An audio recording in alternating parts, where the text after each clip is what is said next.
harap tenang. Om Swastiastu, Namo Buddhaya, Salam Kebajikan. Bapak-bapak, ibu-ibu sekalian yang saya hormati, malam ini kita membicara tema-tema yang sangat penting: pertahanan, hubungan internasional, geopolitik, globalisasi, keamanan. Dengan demikian, kita kembali kepada dasar kita, tujuan nasional yang tercantum dalam Undang-Undang Dasar kita.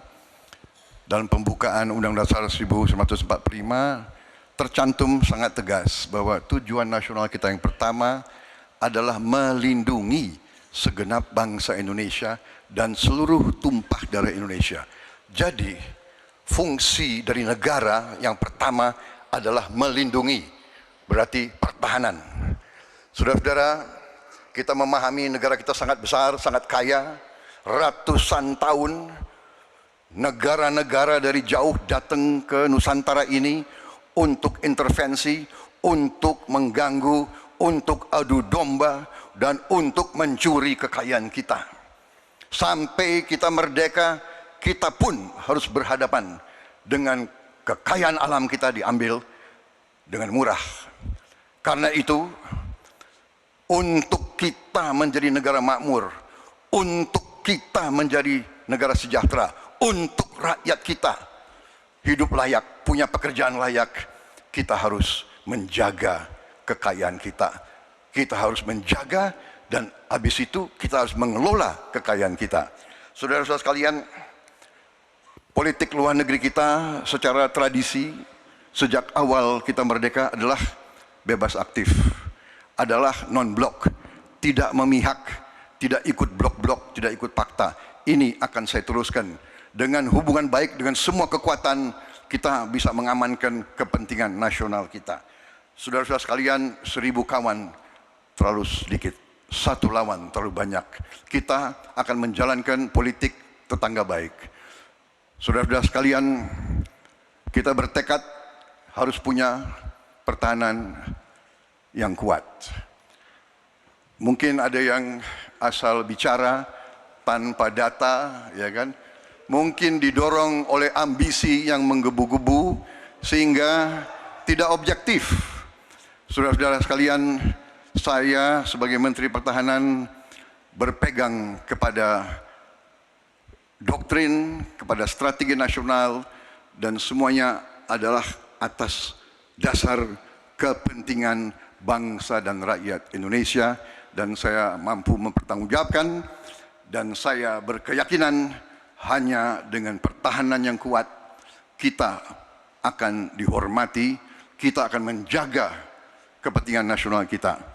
Kalau kita buka buku ilmu pengetahuan yang paling dasar, kekuatan nasional harus ada kekuatan militer.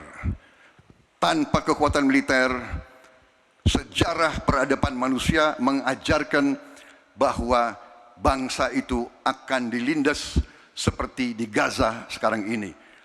Akan diambil kekayaannya, akan diusir dari tanah airnya. Tidak bisa tidak, kita harus kuat. Kita harus kuat. Terima kasih. Wassalamualaikum warahmatullahi wabarakatuh. Baik, waalaikumsalam warahmatullahi wabarakatuh. Kami silakan kembali Pak Prabowo, kita berikan apresiasi yang paling meriah untuk para calon presiden pemilu tahun 2024. Sekarang diperbolehkan, silakan. Kami perbolehkan, silakan berikan apresiasi yang paling meriah. Oke, Aryo, tadi kita sudah dengarkan seperti apa visi misi dan program kerja dari para calon presiden. Nah, setelah jeda, cukup saat Bapak berbicara akan dimulai. Silakan Pak. Ya, sekali lagi ya, saya berpandangan Pak Anies juga terlalu teoritis. Semuanya bagus, indah, tetapi yang nyata tentang masalah AI, cyber, teknologi tinggi dan sebagainya adalah sumber daya manusianya, awaknya. Saya begitu jadi menteri, saya membentuk 4 fakultas baru di bidang sains, teknologi, engineering, dan mathematics. Kita menyiapkan putra-putri kita terbaik untuk menguasai teknologi, untuk menguasai sains, untuk menguasai artificial intelligence, untuk menguasai cyber. Bukan barang yang kita beli. Kita harus kuasai know-how-nya. Kita harus kuasai sistem yang harus kita pegang. Dan menurut saya itu adalah inti daripada masalah. Tidak hanya bicara-bicara yang baik-baik saja. Waktu sudah habis Pak Prabowo. Waktu Silakan. menjawab 2 menit Pak Prabowo, kami persilahkan. Baik, dalam hubungan internasional yang utama bagi Indonesia harus tentunya kepentingan geopolitik kita dan kepentingan ekonomi kita. Karena itu yang utama adalah kita harus memperkuat ekonomi dalam negeri Indonesia. Kita harus menjaga kekayaan kita, kita harus mengelola kekayaan kita, kita harus hilirisasi supaya nilai tambah berpuluh-puluh kali naik. Kita kumpulkan kekuatan aset-aset dan keuangan kita, kita sejahterakan rakyat kita, baru kita akan disegani, kita akan didengar oleh semua negara, terutama negara-negara selatan. Kita sekarang pun sudah jadi panutan bagi banyak negara di Afrika. Begitu banyak negara di Afrika sekarang melihat ke kita, datang ke kita, minta belajar dari kita, karena kita dianggap negara selatan yang cukup berhasil. Inflasi rendah, pertumbuhan masih ada, neraca perdagangan kita bagus, surplus perdagangan mungkin 5 tahun berturut-turut. Kita sekarang jadi panutan. Jadi leadership kita di dunia, di hubungan internasional akan tercermin dan terimpak oleh keberhasilan kita mengelola kekayaan kita, menghilangkan kemiskinan di negara kita, rakyat kita, meraih teknologi, menjadi negara industri. Itu yang akan membuat kita memimpin dunia selatan. Terima kasih. Baik, terima kasih Pak Prabowo. Kesempatan kepada Bapak Prabowo untuk menyampaikan tanggapannya atas jawaban dari 2 capres sebelumnya. Kami persilakan Pak dalam waktu 1 menit. Saya kok banyak setuju dengan Pak Ganjar ya. Ya, kalau benar masuk akal, saya setuju. Kalau ngomong-ngomong, ya kumaha. Ya, jadi leadership, apakah negara, apakah perorangan, tapi terutama juga negara, harus dengan contoh, ingarso sung tulodo. Kita mau mimpin, kita mau bawa agenda, kita mau cerita, itu cerita, omon, ya. Tak bisa. Kenapa negara-negara selatan sekarang melihat ke Indonesia? Karena kita berhasil membangun ekonomi kita. Jadi tidak hanya omon, kerjanya omon saja, nggak bisa, tidak bisa. Baik. Waktu habis Ingarso Pak sung Prabowo, tulodo. waktu habis. Pak Prabowo Subianto, Hadirin kami harap tenang terlebih dahulu.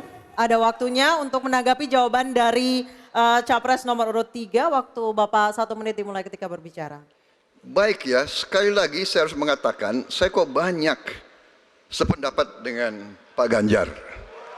Jadi benar tumpang tindih harus diselesaikan oleh pimpinan tertinggi dan itu saya kira bisa ya. Tapi benar, saya juga harus mengatakan kita harus apresiasi prestasi TNI dan prestasi Polri dalam menjaga pertahanan keamanan, dalam mengatasi berbagai peristiwa-peristiwa yang pelik. Harus kita akui, menghadapi terorisme, bom Bali, Peloso, dan sebagainya. Untuk itu, saya kira kalau saya dapat mandat, saya akan perbaiki kualitas hidup TNI, kualitas hidup Polri, memimpin supaya TNI dan Polri menjadi yang terbaik yang bisa kita bangun. Dengan keunggulan TNI dan Polri, Polri langsung di bawah Presiden, kita akan Waktunya habis, berbuat Pak. yang baik untuk rakyat kita. Terima kasih. Selanjutnya kita kembali ke Silakan. Baik, mengenai utang luar negeri, ternyata Indonesia sekarang, hutang luar negeri kita sebagai rasio perbandingan terhadap produk domestik bruto kita salah satu terendah di dunia. Jadi masih kita sekitar berada di sekitar 40%, sedangkan banyak negara jauh di atas kita. Kedua, kembali lagi dengan manajemen yang prudent, pengelolaan yang baik, dan dengan strategi ekonomi yang tepat, terutama dengan hilirisasi, di mana kita bisa mendapat keuntungan sebagai bangsa, ini memperkuat posisi tawar kita. Jadi saya kok tidak terlalu khawatir negara lain mau intervensi kita soal hutang. Kita sangat-sangat dihormati, kita tidak pernah default. Saya keliling seluruh dunia, mereka sangat hormat dengan Indonesia. Kita tidak pernah gagal hutang, dan saya sangat optimis. Tapi kembali, kita harus punya kekuatan pertahanan yang kuat supaya tidak bisa diintervensi, tidak bisa digertak, tidak bisa diintimidasi. Hanya dengan kekuatan kita akan dihormati dan kita akan amankan kekayaan kita, amankan ekonomi kita, amankan pembangunan kita menuju Indonesia makmur, Indonesia kaya. Terima kasih. Masih ada sisa waktu Pak Prabowo? Ya, Mohon tenang. saya tegaskan kembali ya bahwa pelajaran sejarah manusia yang lemah akan selalu ditindas. Kita lihat saja apa yang terjadi di Gaza. Kita tidak boleh lemah, kita tidak boleh Baik, waktu habis. dilindas oleh Waktu bangsa habis lain. Pak Prabowo, kami persilakan kepada calon presiden nomor urut 1, Bapak Anies Baswedan untuk menanggapi jawaban dari capres nomor urut 2 dalam waktu. Oke, silakan Anissa. Baik, selanjutnya capres nomor urut 2, jawaban capres nomor urut 2 akan ditanggap nomor urut 3, Bapak Ganjar Pranowo. Kami persilakan Bapak, waktu Anda 1 menit. Kita membaca buku Convention of Economic Hitman dari John Perkin, bahwa hutang-hutang itu memang bisa mematikan. Maka hati-hati kalau mau hutang. Terutama pada infrastruktur yang punya risiko tinggi. Kita mesti hitung betul, kita mesti prudent betul. Karena ini pernah dilakukan dan membuat banyak negara kolaps karena hutang. Namun demikian, kalau mau pakai kekuatan dalam negeri, artinya wajib hukumnya kita mendorong ekonomi tumbuh 7%, kemudian govern berjalan bisa dengan baik, maka ICOR bisa turun 4%, dan kemudian kita mesti betul-betul anti korupsi. Kalau itu tidak dilakukan, maka tidak akan tumbuh ekonomi yang ada di tempat kita. Ease of doing business mesti dilakukan. Hanya saja memang kalau kita bicara pada industri pertahanan kita, mesti kita kuatkan industri dalam negeri. Jadi mohon maaf kaitan dengan hutang, no utang, no usang. Sehingga alutsista kita betul-betul kita lakukan transfer of teknologi dari dalam negeri. Waktunya Baik, habis. waktu sudah habis. Mohon tenang, mohon tenang, mohon tenang. Sekali lagi mohon tenang. Kami persilakan kepada calon presiden nomor urut 1, Bapak Anies Baswedan menanggapi jawaban dari capres nomor urut 2 dalam waktu 1 menit, Pak Anies. Sebaiknya disebutkan berapa persentase yang ideal, Pak, untuk kita di Indonesia. Kalau hanya mengatakan bahwa kita termasuk yang terbaik, berapa angkanya? Menurut hemat kami, kita harus bisa mencapai maksimal angka 30% dari GDP. Sehingga kita aman di situ, di bawah 30%. Dan itu caranya apa? Dengan satu menata hutangnya, yang kedua memperbesar GDP-nya. Yang tidak kalah penting adalah melakukan pengembangan skema-skema yang lebih kreatif dalam mencari hutang luar negeri, termasuk pelibatan swasta. Lalu memastikan bahwa ada perluasan wajib pajak yang harapannya nanti akan memperkuat juga GDP kita. Di samping mengurangi kebocoran pajak. Dan hutang-hutang yang kita gunakan untuk aktivitas produktif. Jangan hutang itu digunakan untuk kegiatan yang non-produktif. Misalnya, hutang dipakai untuk membeli alutsista bekas oleh Kementerian Pertahanan. Itu bukan sesuatu yang tepat. Justru kita harus sebaliknya yang kita kerjakan. Baik. Terima kasih. Harap tenang dulu. Harap tenang dulu. Kita kembali ke calon presiden nomor urut 2, Bapak Prabowo Subianto, untuk merespon tanggapan dari kedua capres. Waktu Bapak 1 menit, silakan. Saya nggak mengerti. Jangan-jangan guru kita, buku kita sama, Pak Ganjar. Kok saya Saya banyak sependapat. Terus aja. Saya akan bilang AA. Saya bukan orang macam-macam. Tapi Pak Anies, saya kira Pak Anies perlu belajar ekonomi lagi, ya kan? Jadi kalau bilang ideal 30%, dasarnya apa? Yang di bawah kita itu Arab Saudi, Rusia, pokoknya negara-negara yang punya sumber alam yang luar biasa. Tetapi 40% ya salah satu terendah sekarang. Jadi kalau kita mau bangun industri, tadi saya setuju sebagian dari yang Bapak sampaikan. Oh iya, kenapa? Yang penting utang itu produktif. Itu saya setuju. Tapi kita bisa sampai 50%, tidak ada masalah. Kita tidak pernah default. Kita tidak pernah default. Kita dihormati di dunia. Baik. Terima kasih. Baik, terima kasih. Dimulai dari Bapak berbicara. Jadi keadaan Laut Cina Selatan menggarisbawahi bahwa kita perlu kekuatan pertahanan yang kuat. Kita perlu platform untuk patroli, kita perlu satelit, kita perlu banyak sekali. Dan untuk itu pertahanan harus kita bangun. Dan tadi ya sekali lagi Pak Anies ngomong-ngomong barang bekas, karena Pak Anies rupanya tidak mengerti masalah pertahanan. Ya, tidak. Saya bersedia Pak Anies mengundang Pak Anies di tempat yang Pak Anies suka, kita diskusi. Saya akan bawa data. Saya akan bawa data yang sebenar-benarnya. Ya, jadi barang-barang bekas itu menurut saya menyesatkan rakyat. Itu Pak tidak pantas seorang profesor ngomong begitu. Ya, karena dalam pertahanan hampir 50% alat-alat dimanapun adalah bekas, tapi usianya masih muda. Waktu Baik, habis habis. Pak Prabowo. Di Capres nomor urut 1, waktu Bapak 1 menit, silakan. Saya kira yang disampaikan Pak Anies masuk akal ya, walaupun memang itu bersifat normatif ya. Memang kembali kalau dikatakan negara yang harus berperan, kuncinya adalah bahwa kita ini harus punya dana yang cukup. Kita harus punya tabungan yang cukup.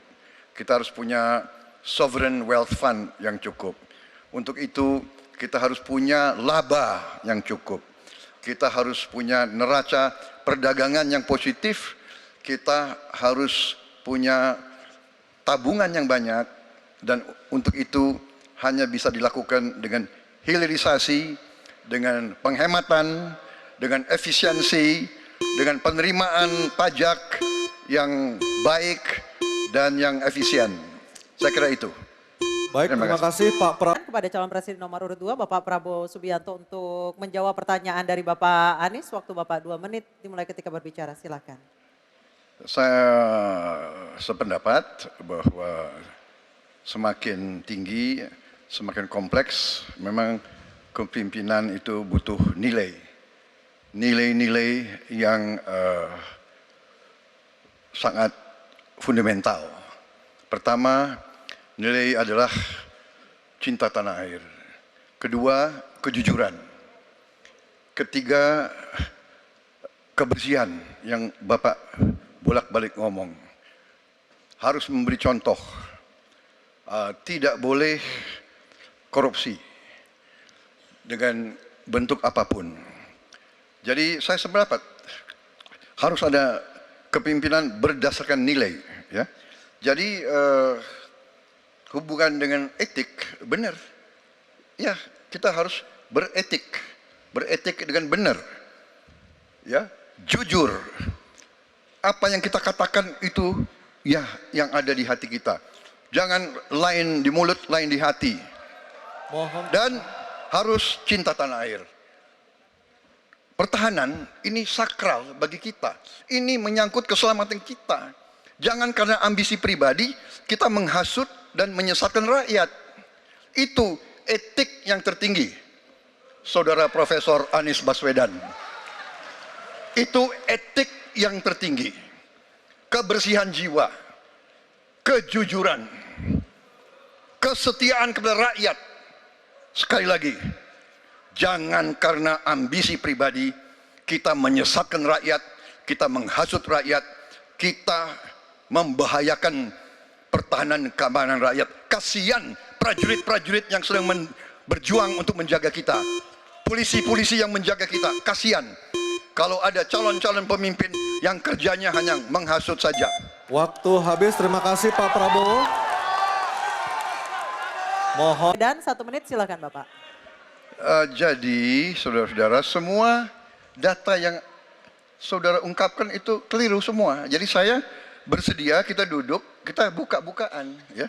Mau bicara food estate, mau bicara apa PT Teknologi Militer Indonesia, kita buka, iya kan? Jadi di mana masalahnya? Nah, saudara bicara etik-etik, ya kan? Saya tuh keberatan karena saya menilai, maaf ya, karena Anda desak saya terus terang aja saya menilai Anda tidak pantas bicara soal etik. Itu saja. Saya merasa bahwa Anda itu posturing, ya. Anda tuh menyesatkan. Itu aja, ya.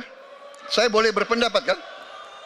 Saya menilai Anda tidak berhak bicara soal etik karena Anda memberi contoh yang tidak baik soal etik. Terima kasih.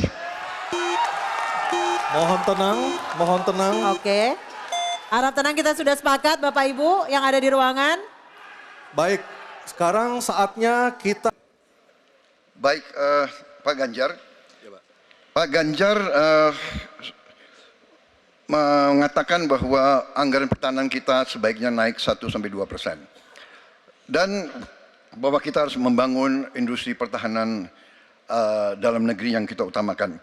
Pertanyaan saya, kalau kita menaikkan sampai dengan 1-2%, bagaimana sikap Bapak dalam mengambil keputusan tentang teknologi yang mana yang kita prioritaskan dalam peningkatan pertahanan itu? Postur mana?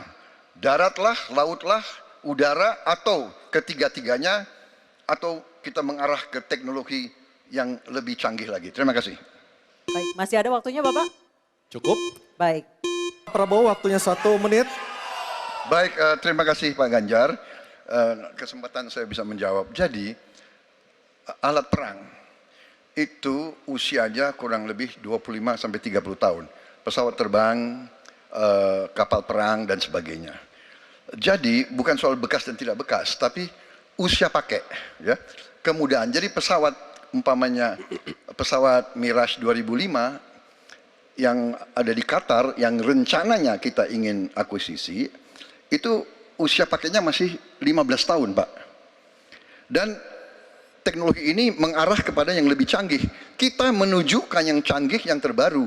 Tapi kalau kita beli baru, datangnya Pak, baru 3 tahun, dan operasionalnya itu baru 7 tahun, Pak.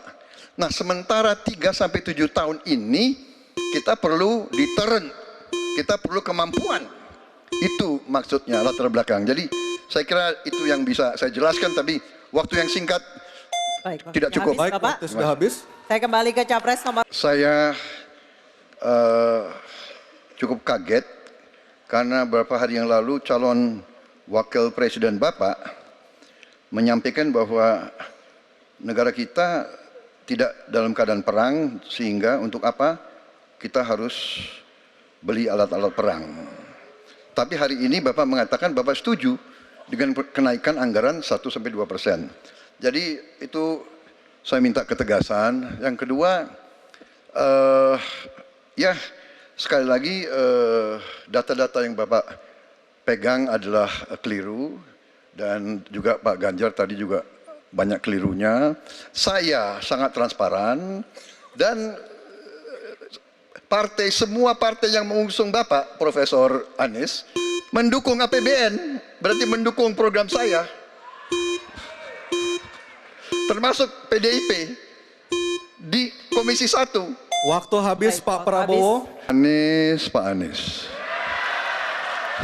Saya tidak bicara tertutup, saya bicara di Dewan Perwakilan Rakyat Komisi 1, di mana semua partai yang mengusung Bapak hadir dan menyetujui yang saya ajukan. Jadi, dan juga sekarang waktunya nggak ada. Jadi saya mengundang, kita bicara terbuka. terbuka, silakan. Tapi saya ingatkan, Bapak cinta atau tidak dengan negara ini? Masa kita mau buka semua kekurangan kita, semua masalah kita buka di depan umum? Apakah itu pantas? Di negara yang baik, di negara maju, masalah rahasia ada, Profesor. Jadi bohong, saya tidak minta tertutup. Saya terbuka, Komisi DPR terbuka. Baik, waktunya habis. Waktu Semua habis. Pak Ganjar, waktu Bapak 2 menit, silakan. Jadi Pak Ganjar, saya sudah buat rencana, tetapi yang menentukan termasuk Menteri Keuangan. Dan masalah yang kita hadapi, tolong ya, saya memang sudah jadi Menteri Pertahanan 4 tahun, tetapi kita diganggu oleh COVID 2 tahun, di mana terjadi refocusing. Jadi banyak yang kita ajukan tidak disetujui oleh Menteri Keuangan. Jadi sebagai seorang menteri, sebagai seorang team player, saya harus loyal. Jadi ya saya tidak banyak bicara di depan umum ya. Tapi data-data yang Bapak ungkapkan masalah pesawat bekas ya. Saya ingatkan Bung Karno waktu menghadapi Irian Barat, seluruh alatnya bekas. Pak Ganjar, Bung Karno, seluruh pesawat terbang, kapal selam, cruiser, destroyer, semuanya bekas. Ya, jadi kita juga masih pakai banyak sampai sekarang pesawat bekas. Jadi banyak data Bapak, mungkin niat Bapak baik, tapi mungkin tim Bapak, staf Bapak itu keliru memberi masukan. Ya, jadi dalam alat perang saya katakan bukan baru dan bekas, tapi usianya. Kalau pesawat flying hours ya. Dan tentunya kita pasti mau yang terbaik untuk prajurit kita ya, tapi kita harus loyal kepada yang lebih besar. Covid, ada krisis Ukraina, pangan naik, BBM naik. Waktu habis Pak Prabowo, terima kasih. Dan Pak Ganjar, waktu Bapak 1 menit, silakan. Ya, jadi begini, yang Bapak ungkapkan itu, saya bisa bantah, waktunya tidak cukup. Saya siap berjumpa dengan Bapak, mari kita bahas satu persatu akan saya buktikan. Saya butuh hari ini, Pak. Nggak bisa, saya tidak dikasih waktu. Jadi Anda tidak fair, Anda minta saya kasih penjelasan yang begitu rumit, tapi waktu saya terbatas. Jadi saya transparan, saudara. Dan yang saya katakan, kalau kita bicara MEF itu mulai dari berapa periode yang lalu. Ya, kalau kita mau buka-bukaan, Menteri Pertahanan sebelum saya, apakah tidak juga berpengaruh? Juga Menteri Keuangan yang banyak tidak menyetujui disbursement. Jadi mari kita diskusi dengan baik sebagai negarawan dan tidak mencari-cari hal-hal yang keliru. Waktu Terima kasih. habis Pak Prabowo, terima kasih. Kita berikan apresiasi untuk ketiga calon presiden kita. Baik hadirin dan pemirsa, kita akan jeda terlebih dahulu. Nomor urut 2, Bapak Prabowo Subianto menyampaikan pernyataan penutupnya dalam waktu 2 menit. Kami persilakan Pak Prabowo Subianto. Saudara-saudara sekalian, kita patut bersyukur bahwa dalam beberapa dasawarsa ini negara kita terhindar dari konflik bersenjata dengan negara asing. Ini berkat kepemimpinan dan kenegarawanan pemimpin-pemimpin kita. Untuk itu saya ucapkan terima kasih dan saya mengajak kita semua mengucapkan terima kasih kepada semua pemimpin dan presiden kita terdahulu.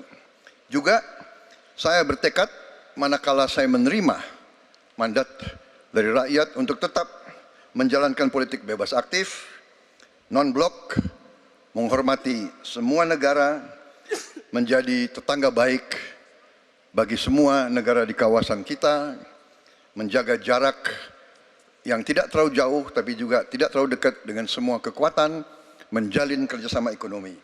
Saya juga ucapkan terima kasih dan mengajak semuanya mengucapkan terima kasih kepada seluruh prajurit TNI dan Polri dan ASN di seluruh Indonesia yang telah bekerja keras untuk menjaga kita sehingga kita seperti sekarang siap untuk tinggal landas, siap untuk bangkit menjadi negara maju. Kita perlu untuk mempertahankan sistem yang sudah baik. Saya akan teruskan TNI dan Polri tetap berada langsung di bawah kendali Presiden untuk mempercepat reaksi dan memperpendek rentang kendali dan rentang komando. Saya juga akan memperbaiki kesejahteraan dan kualitas hidup TNI, Polri, dan ASN secara signifikan. Saya mengajak semua bangsa bersatu, rukun, dengan kerukunan, dengan persatuan, kita akan jadi kuat. Waktu habis, Terima kasih. Bapak Prabowo Subianto.